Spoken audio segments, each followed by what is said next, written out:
Hi there, I'm Jack with Sioux Dent Repair. Today I'm working on this 2009 Nissan Murano right fender.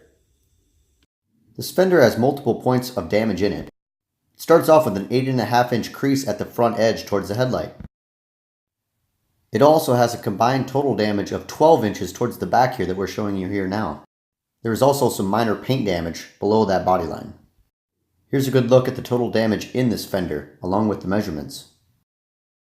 We're going to go ahead and remove all this damage using the Paintless Dent Repair method today.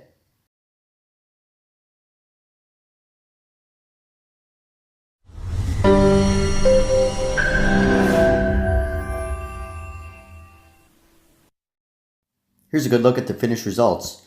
As you can see, we were able to get all of this damage back on into its original shape using the Paintless Dent Repair method.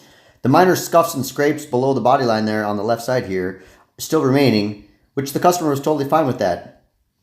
The minor wet sand and buff by this body shop should be able to take care of most of those scuffs. If you've got similar damage in your vehicle that you'd like fixed, give us a call at 605-595-4061. Thanks for watching, and we look forward to hearing from you.